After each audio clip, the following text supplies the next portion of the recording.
Saya Datin Nik Radia, tinggal di Kuala Lumpur tapi asal saya daripada Kelantan. Saya mula sebagai electronic engineer bekerja dengan Tenaga Nasional dan telah berhenti selepas bekerja dalam 12 tahun dan saya masuk bidang konsultansi lah. Saya buat consulting work untuk engineering dan kemudian saya mula stockbroking. Jadi stockbroker lah for about 10 years. Dan lepas tu saya masuk bidang application sebab ada passion untuk gardening kan dan agriculture.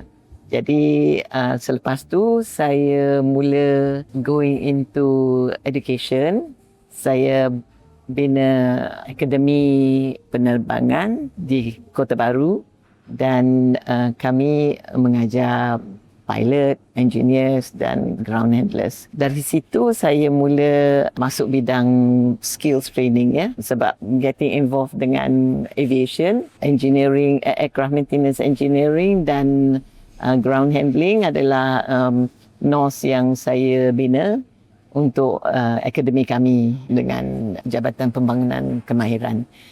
Dari situlah saya continue jadi trainer lah, coach and trainer, dan sekarang saya concentrate memberi konsultansi kepada akademi-akademi yang ingin menjadi akademi bertauliah, means accredited center. So macam di sinilah PNL kami akan binakan satu akademi untuk F&B dan ada yang akademi lain yang saya tolong bantu untuk menjadi akademi untuk aviation dan juga akademi untuk AI, ya, AI dan cyber security and data sciences and all that.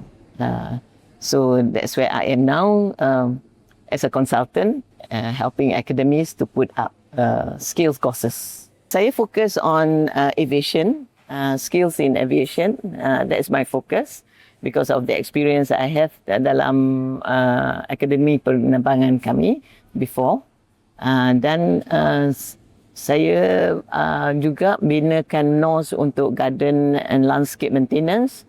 Jadi itu pun salah satu daripada bidang yang kami boleh membantu sesiapa yang ingin set up garden and landscape maintenance training. Dua bidang ni yang kita fokus, tetapi kita pun boleh membantu dalam courses lain.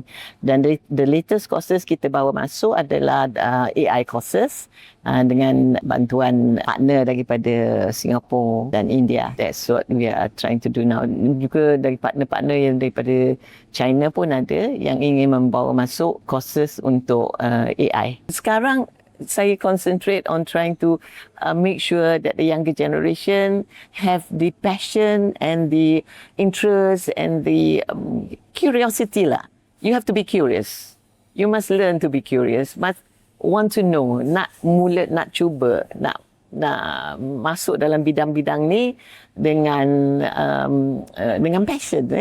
And you know that these courses ni, area-area industri ni memang ada keperluan. Memang ada banyak peluang bekerja. Jadi kalau kita cuba masuk dalam bidang-bidang ni, you won't lose out. You will get skills and you get training yang akan memberi masa depan yang cerah. Kami ada website NRHST or go for nrh.com or nrhst.com.